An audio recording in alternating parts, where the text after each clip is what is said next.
Welcome to another episode of ThreatPost Now, ThreatPost's video interview series. I'm Lindsay O'Donnell Welch, Senior Editor with ThreatPost, and I have the pleasure of being joined today by Patrick Wardle, the Principal Security Researcher at Jamf.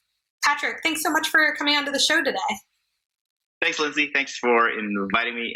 Definitely excited to talk nerdy about macOS security trends in 2020 and beyond. Yes, and there's a lot to uncover there, I feel like. Definitely. So just for our viewers, for those of you who don't know Patrick, he's an expert in all things macOS security related, whether it's Apple 0 days or analyzing macOS malware. So Patrick, I kind of wanted to do a year-in review deep dive into macOS for 2020 going into 2021. So just to start, can you tell us a little bit about the biggest macOS trends that you're seeing this year, either on the vulnerability side in terms of any big security threats that really turned your head, or on the cyber criminal side, what you're seeing there? Yeah, sure, Lindsay. That's a great question. It's definitely nice to kind of look back retrospectively at the end of the year.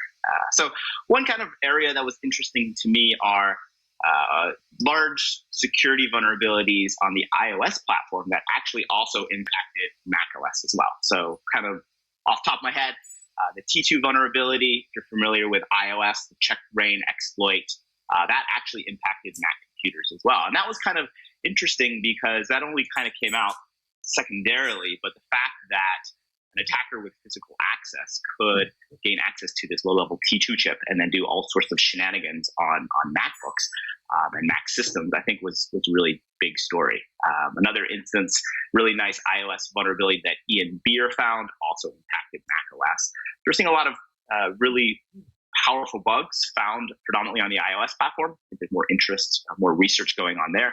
But because of the shared code base, a lot of times it impacts macOS as well. So that was one interesting story. Another kind of interesting avenue, especially in terms of vulnerabilities and malware looking back, is attackers leveraging legitimate functionality or abusing Apple technologies in nefarious manners.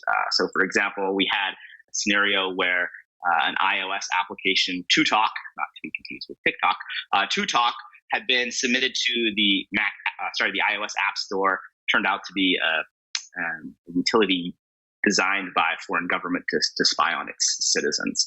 On the Mac side, we also saw adversaries notarizing their adware, their malware, basically getting Apple's stamp of approval. So that was kind of an interesting trend to see attackers leveraging trusted Apple mechanisms, the iOS App Store, notarization services in order to get their malware onto end user systems. Right, and I feel like that's just kind of a trend in mobile security that we're seeing in general too. But just kind of focusing in on that, the cyber criminal aspect of things. Who are some of the biggest players in the cybercrime world right now when it comes to Mac malware, and what EPTs are you seeing that are really doing a lot of damage out there, or really kind of updating their TTPs, really trying to update their malware that you're seeing in 2020?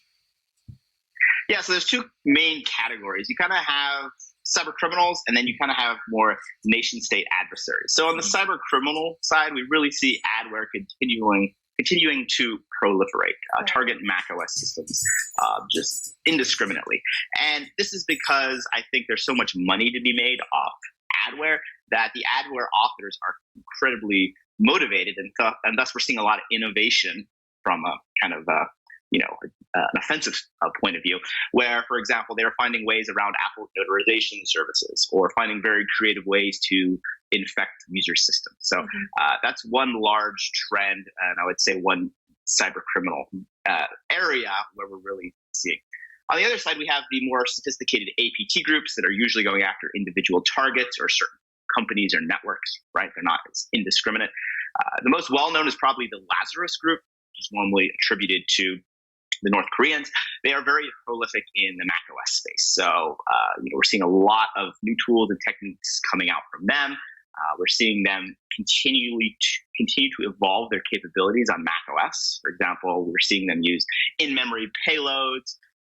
We're also seeing them take Windows malware and port that to macOS. So that definitely shows a continued interest in the macOS system from the APT groups.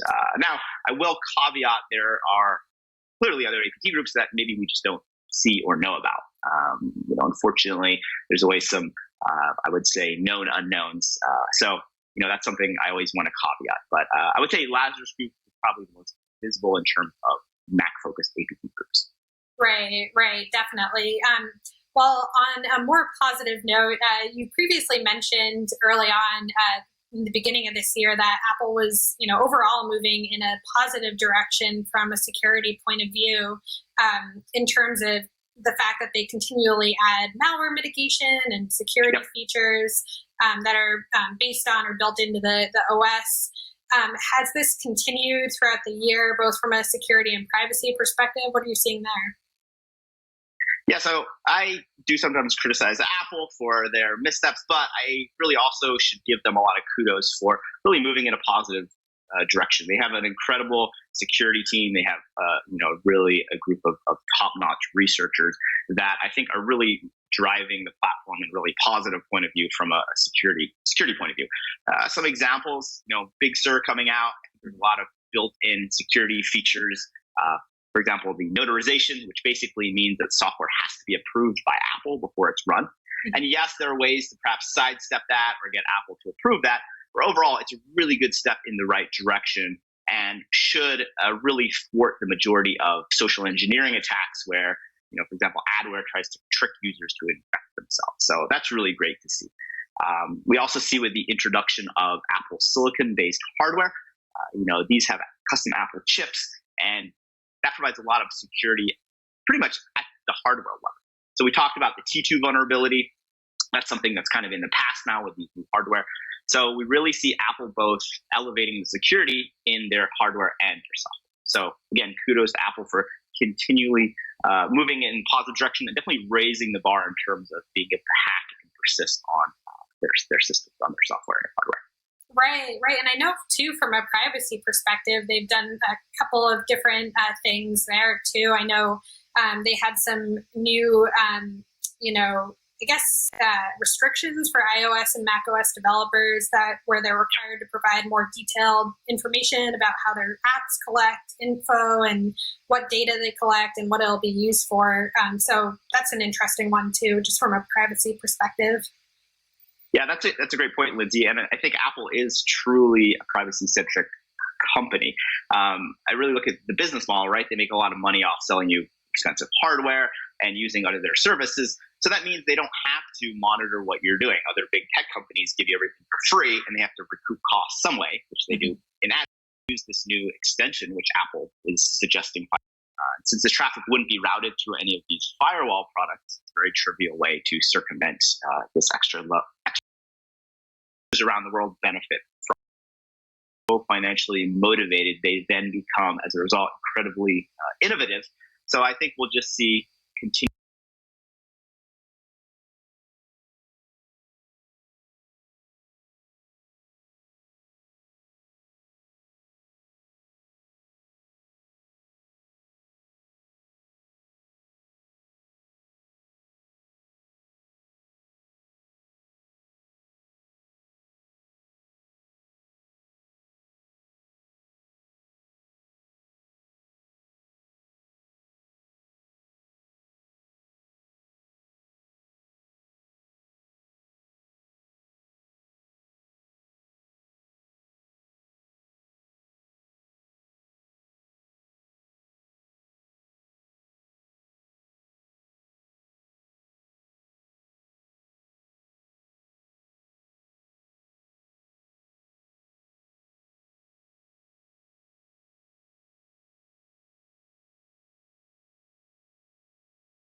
This is a 2008 15-inch unibody MacBook Pro running Mac OS X Leopard, and this is it infected with the Newton virus.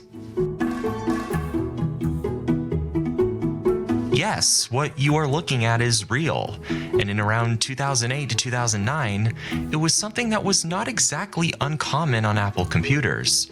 Granted, it wasn't everywhere, but you would probably recognize it on the spot if you saw it for yourself. Troika's Newton virus became quite a big internet story, hitting the featured page on YouTube just a week with them being uploaded, and making headlines across several different news outlets. And there's probably one question that is just burning in your head right now. What on earth is going on here? Seriously, this looks like something out of a TV show. It doesn't even look real. But yet it is. And for a lot of people who may not have known a lot about computers, it was quite scary. What is the story of the Newton virus? A brief Macintosh phenomenon that has since seemed to be lost to history. This is the computer virus that fooled everyone.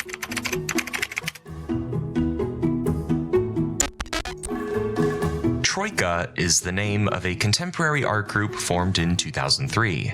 They have quite a diverse catalog located in several different exhibits, ranging from New York City to Hong Kong. Troika has a very interesting philosophy, which is to further understand the ways the digital world directly influences the physical one, and how we as people use that to establish relationships with each other. In other words, technology has a huge role in how we see and control our real-life surroundings, in how we interact with both ourselves and people face-to-face.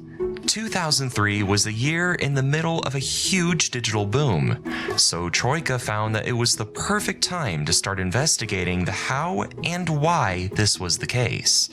So naturally, they created and distributed a computer program known as the Newton virus, which launched in 2005. But there's something important to note here, and something that would probably only make sense if you knew about Troika's mission. This program is completely harmless. In fact, it wasn't even a computer virus at all. It was a social experiment, and quite a brilliant one at that. The computer program's purpose was to play as a practical joke on control freaks and people who liked things very organized. This was a target audience that would absolutely be influenced by things in the digital world. If they find things within their digital environment to be just all over the place, they are going to have quite a stressful time. I like to be a very digitally organized person myself, and I can end up very overwhelmed if I let things is going on here. How does the Newton virus work? Well, the way Troika programmed this piece of software is quite ingenious, or you can just make your own, but you cannot run it directly off your computer. Once the program is active, so I'm not exactly sure how they do it with those, but it does take screenshots. Fun and easy way to play practical jokes on your friends. It was a great way to incite a minute of pure anxiety and mayhem without actually use the preview app. You can see that you can take images of individual windows on your computer. I assume the program uses a similar method. I haven't yet found a way to do this with the icons, so I'm not exactly sure how they do it with those, but it does take screenshots. Lots of them. The program then uses these images, along with an image of your wallpaper, to create a facade of your desktop, minus the dock at the bottom. This is done through OpenGL, and it creates the illusion of initially looking like an ordinary desktop. The program uses a software called Box2D to make the icons simulate real-life physics. And ta-da! You now have the Newton virus. What is even more brilliant is that the program uses the motion sensor of the MacBook to move the icons like you would in real life. Any iMacs or Apple computers predating these motion sensors allow for the icons to be moved using your mouse. But aside from that, your mouse and keyboard are disabled, so you can't leave the program. And after about a minute of madness, everything returns back to normal, and your computer is completely unscathed. The program won't run again unless you plug the USB drive back in and activate it once more. The Newton virus quickly became quite a fun and easy way to play practical jokes on your friends. It was a great way to incite a minute of pure anxiety and mayhem without actually causing any harm. The program saw moderate success, and several articles about it followed. Many people who either weren't aware of how these programs work or just read the headlines became a bit concerned, thinking that this was actually a real thing, which is why so many people fell for it. As a result, downloads of the Newton virus continued to grow. There were even versions that came out on iPhone, but since this required jailbreaking, it just wasn't worth the hassle and saw relatively no popularity. The limitations that came with this would show that the Newton virus was meeting its end. A huge reason for this was the introduction of macOS X Snow Leopard in 2009. By moving all screensavers to 64-bit and having Finder paint desktop icons using totally different techniques, Newton virus could not take and display screenshots in the way that it did. As people began upgrading their systems, Troika began working on a version for Snow Leopard, but sadly was never released. Computers were quickly becoming more and more advanced, and the techniques for how they operate were rapidly changing. The Newton virus was now history, a distant memory for Mac enthusiasts of the Steve Jobs era. Fortunately, Troika is still around, and the artwork that they make is just incredible. I highly suggest you check them out. Whether a new version of Newton virus is in the works remains to be seen, but one thing is certain. Newton virus's intuitive design allowed it to briefly become an internet legend. It may not have spread itself, but it spread awareness about the direction computers were going in, an arguably more dangerous one. This is what a virus used to be, fun and silly, not like the ones now which cause loss and devastation.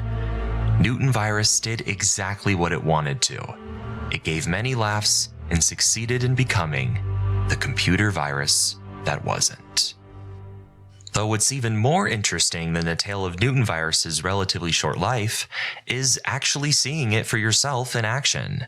As we previously mentioned, this computer is running macOS X Leopard, also known as 10.5. This program will only work natively on this or the previous version of OS X, Tiger 10.4. No newer, no older. Unless you are capable of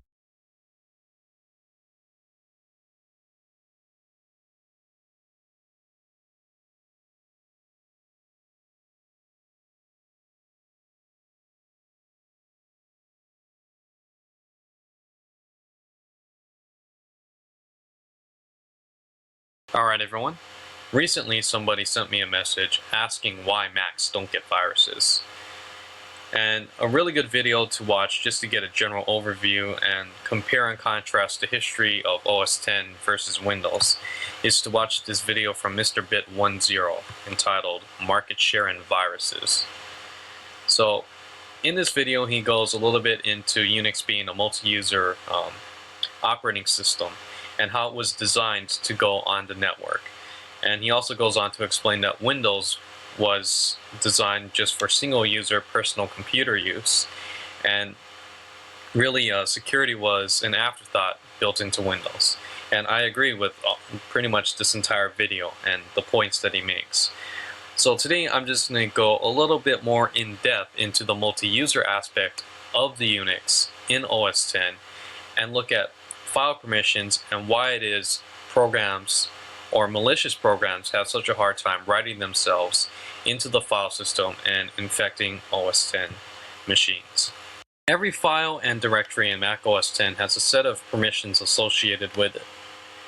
This again was inherited from the Unix operating system, which was designed with multi-user environments in mind. If I issue the command ls-l, I'll get a detailed listing of every file and folder from the command line.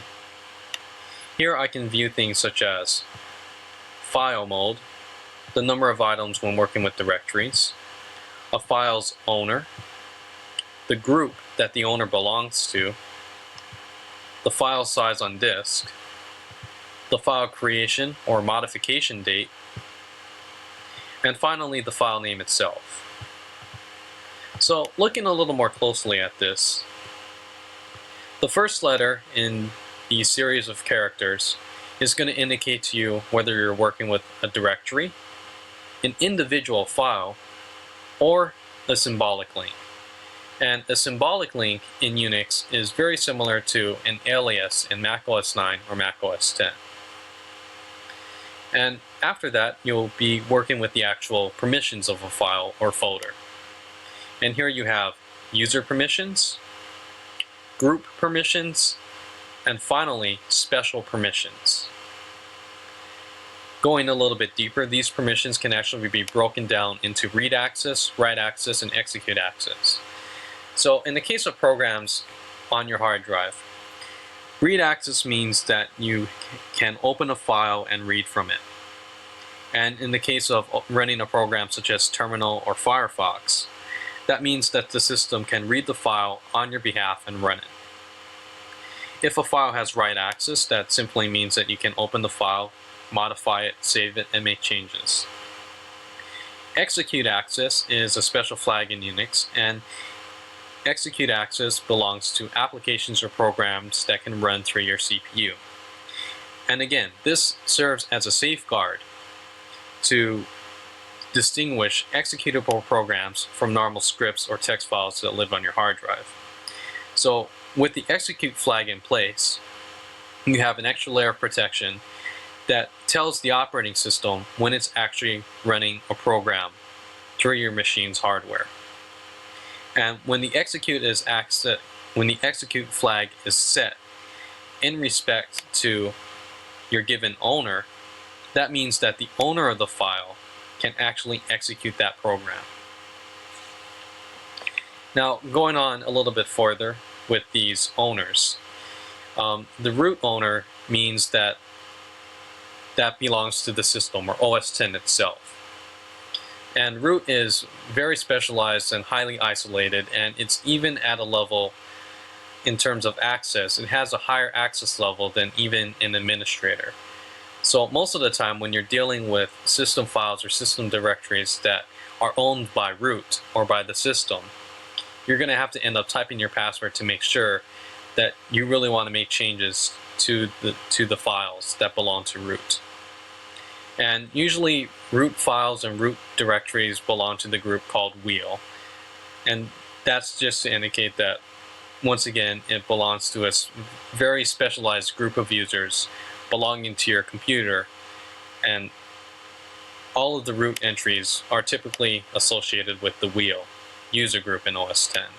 To give you an idea as to how file permissions protect OS X from spyware and viruses, I'm going to do something that's potentially very dangerous.